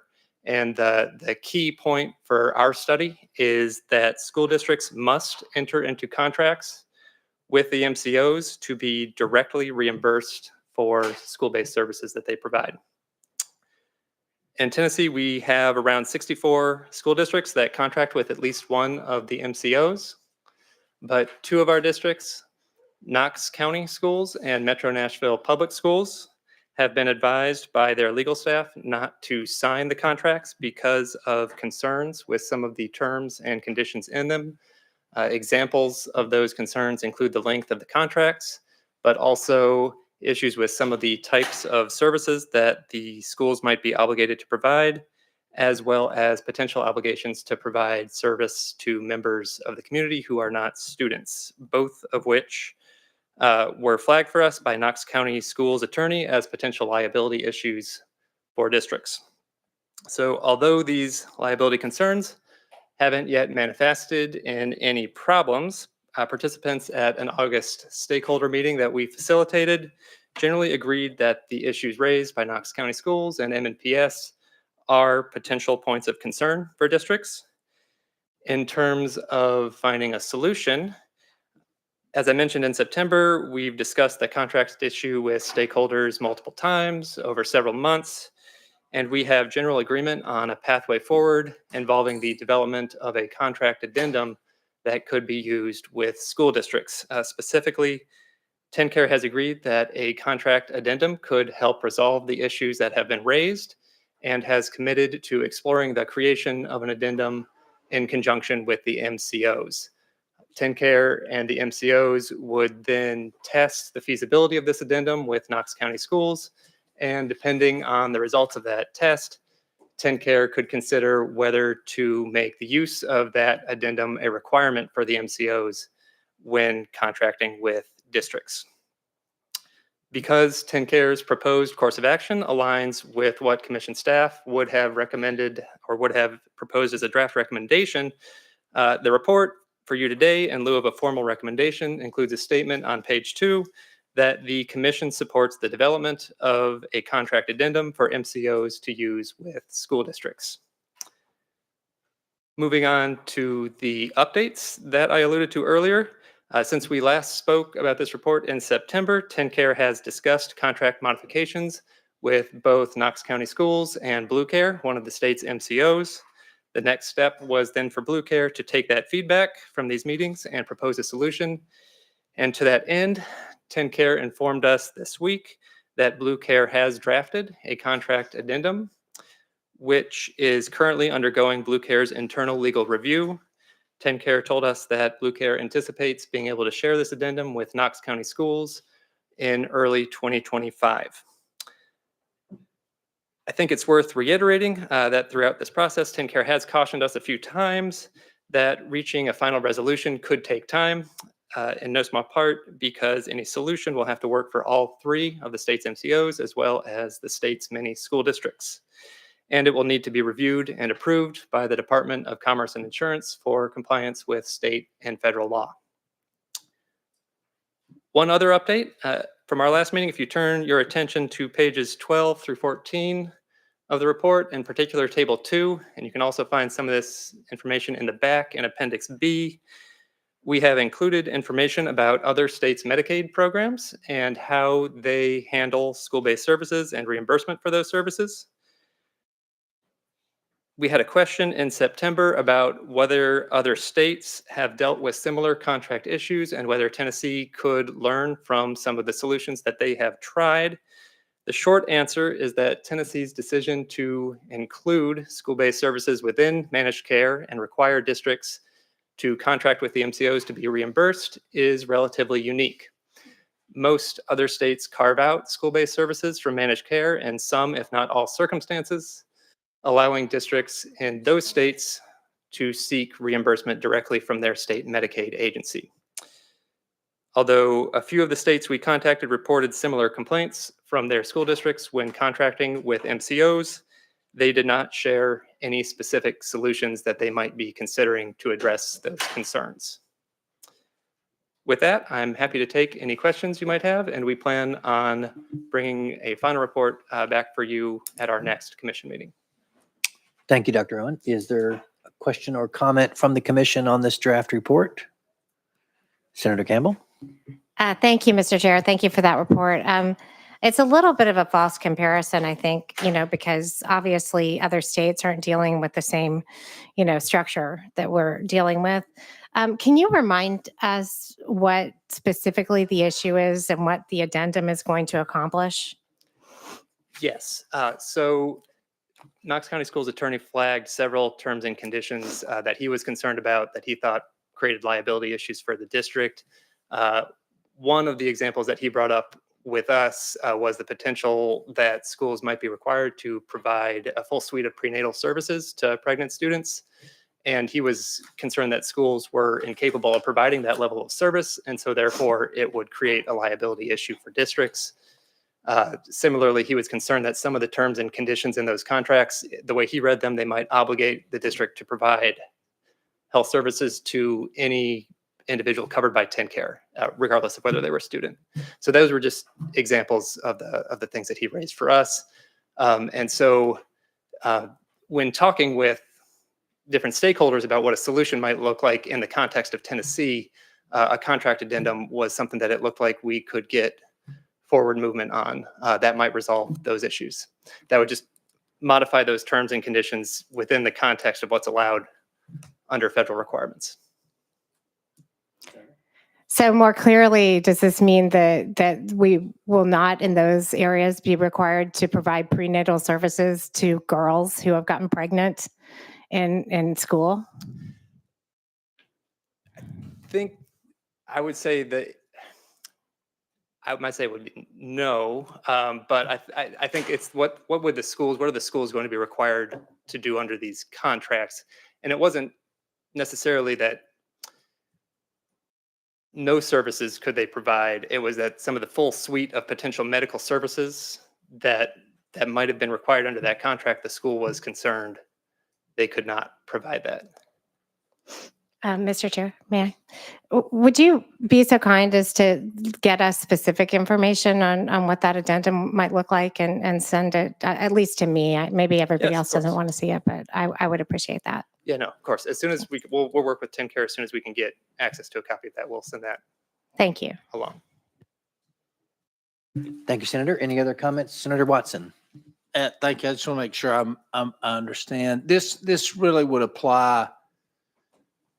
See if I can phrase the question correctly.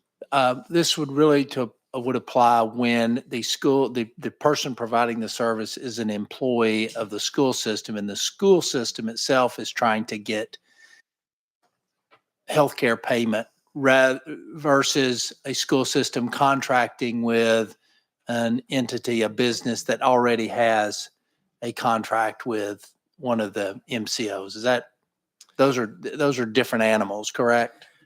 Correct. Our understanding from talking with TACIR is that a school district only needs to have one of these contracts if it wishes to be reimbursed directly for the services. So if they're hiring an outside staffing company or outside practice to come in, and that outside practice is the one who would be seeking reimbursement from TACIR through the MCOs, the school would not need a contract with the MCO in that case. Okay, that's and maybe everybody on the commission is clear with that, but that's been a frequent discussion. For example, one of the more common is speech pathology.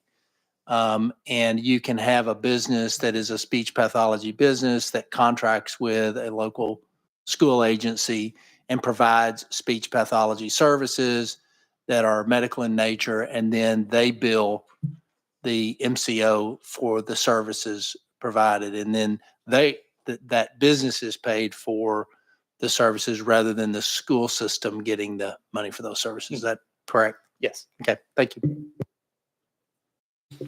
Thank you, Senator. Any other comments or questions for Dr. Owen? Seeing none, thank you for the draft, and we look forward to the future report. Thank you.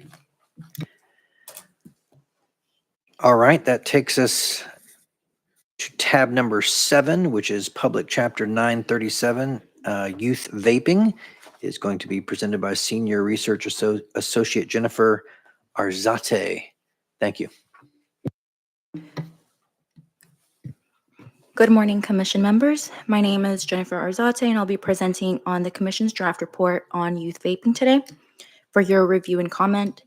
You can find a copy of the memo under tab 7, and staff will present a final report at the January meeting.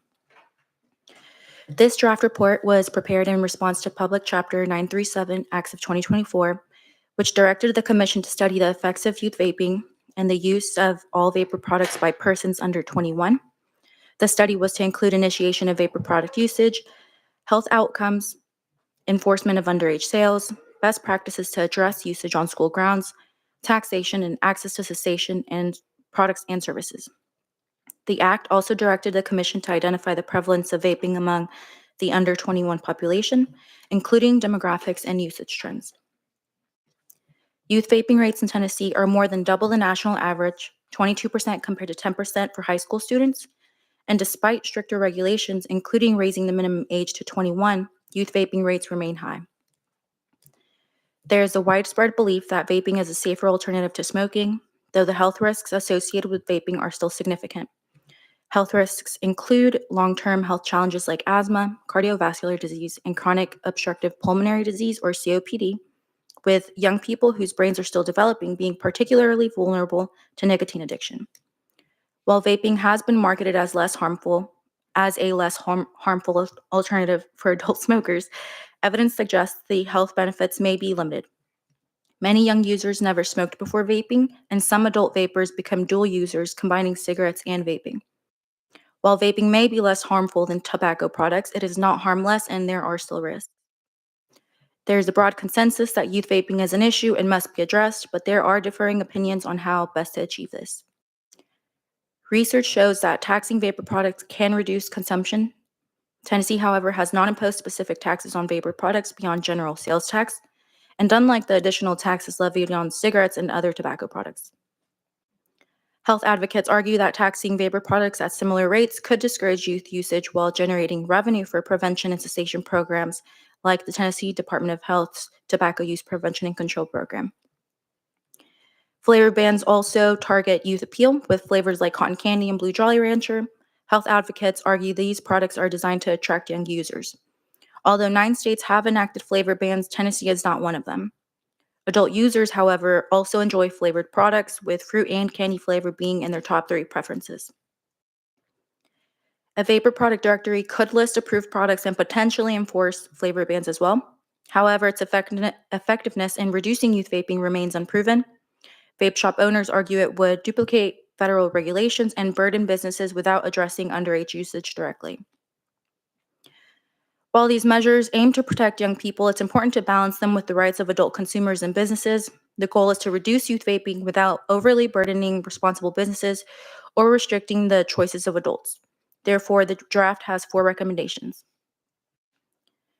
Representatives of convenience store owners say that when universal carding was enacted for carry-out beer purchases in Tennessee in 2006, it reduced underage access to beer by 1/4.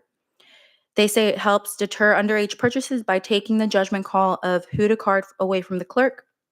Because of its potential to reduce the sale of vapor products to persons under the age of 21, the draft report recommends that the General Assembly require vapor product retailers to check the identification of all purchasers, regardless of age, in other words, universal carding. States with a licensing requirement for vapor product retailers tend to have lower rates of youth vaping, and licensing could help the state's existing inspectors better enforce age restrictions by identifying more vapor product retailers. Revenue generated from licensing fees could be used to prevent underage sales of vapor products, and both health advocates and pro-vape stakeholders are supportive. For these reasons, the draft report recommends that the General Assembly establish licensing for vapor product retailers. Prevention and cessation programs for youth vaping are effective according to research, but many counties in Tennessee lack such programming, especially cessation programming, in part because of a lack of funding. To combat youth vaping, the draft report recommends that the General Assembly increase consistent and recurring funding for the Tennessee Department of Health's Tobacco Use Prevention and Control Program to expand existing efforts for prevention and cessation in Tennessee.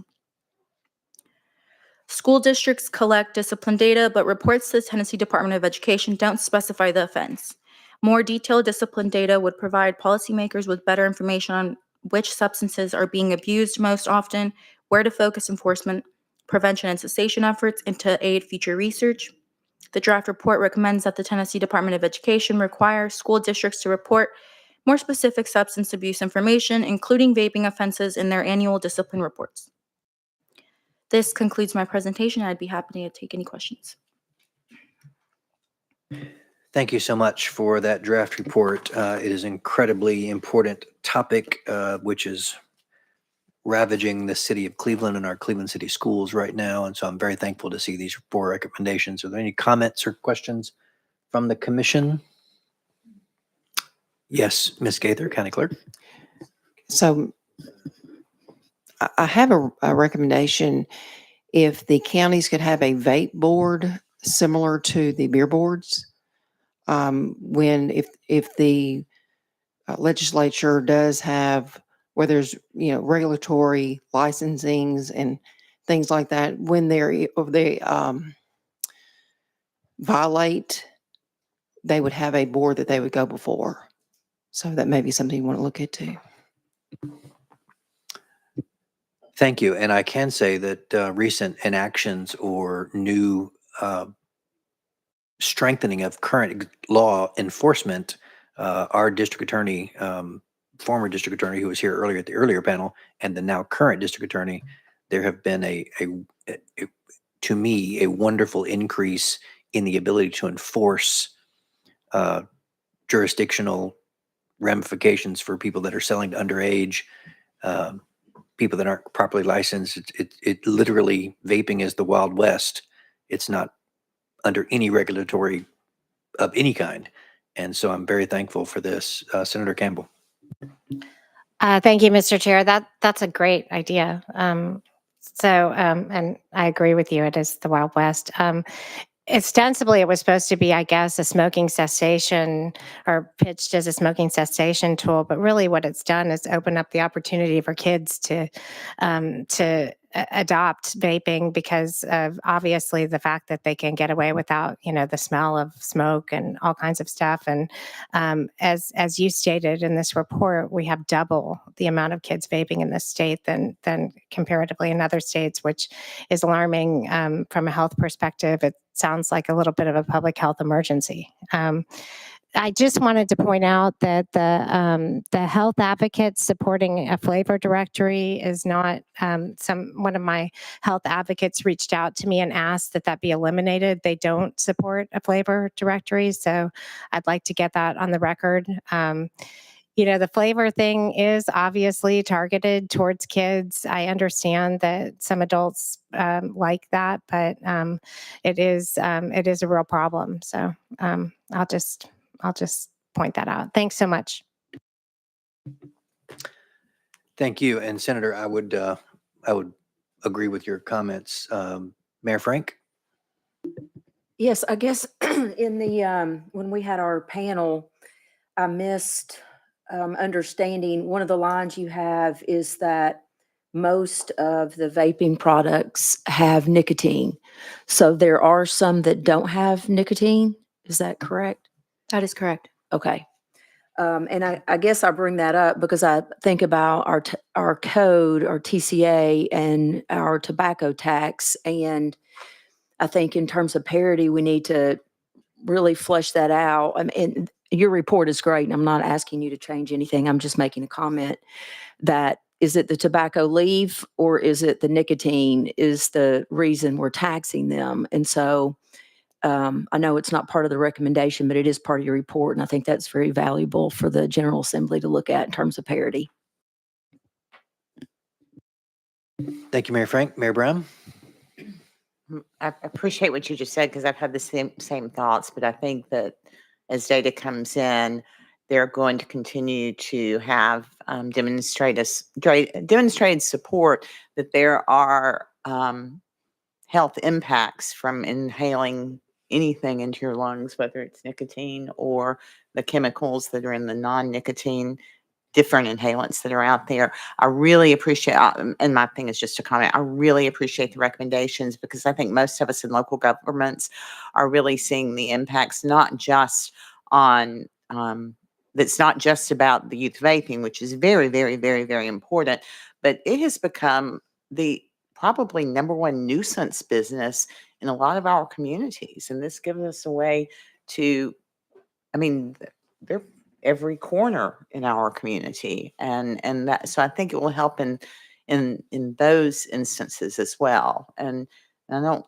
want to come across as picking on a business, but I do think that, these businesses are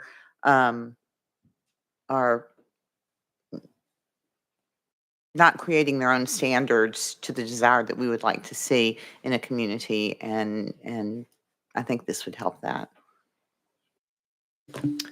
Thank you, Mayor Brown. I echo those comments. And what we're seeing in Cleveland, Tennessee, is making the leap from just a vape, if I can use that term, to now the Delta 8, Delta 9, CBD, and the leap from cotton candy flavored to now something far more serious. And I'm thankful that our local district attorney is trying to find ways to crack down on that. And I know it raises an entirely different discussion on hemp and CBD oil and is it safe or is it not? But when the director of Bradley County Schools is reporting to us that children are falling out of their chairs in the classroom because of something that they've inhaled or something in the hallway or bathroom, at some point, the adults in the room have to make a decision of, is this safe for our children? So I'm very thankful. Mr. Peach? Basically, just a comment to kind of follow up with Ms. Gaither had talked about. Just as a reminder, if you remember the bath salt days that we were dealing with those, what we did in Smyrna, instead of having an additional board, is most of these places, not all, that are selling these also sell alcohol. And so generally you cannot do any criminal behavior on there. So you can tie that to their beer permit and discipline them in those ways if they're not following all of the state's rules. Yeah, it's a great comment. Any other comments or questions from the members of the commission? Very informative draft report, and we look forward to seeing more work. Thank you very much.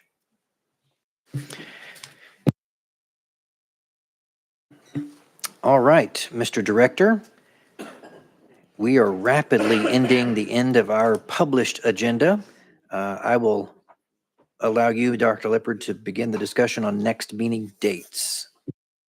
Well, as the members probably already know, we have reached out, surveyed the members on potential dates for our next meeting, partly because we needed to get ahead of the curve and schedule a room up with the legislative session starting up again next month. So what we have arranged is for another one-day meeting on, unfortunately, it'll be on a Friday, January 31st, but that was the only day we could get the meeting space.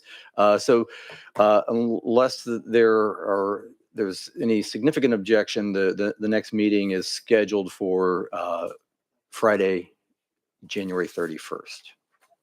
All right, and that will begin at 8:30. That will also begin at 8:30. We could, I mean, if the members wish, we could scoot it back as late as 9, but but right now it's scheduled for 8:30. Any wishes from the commission on the start time? Some of our members have farther to drive. I'm sorry, I'm still in shock from the date. Go ahead and tell me that again. January 31st. All right.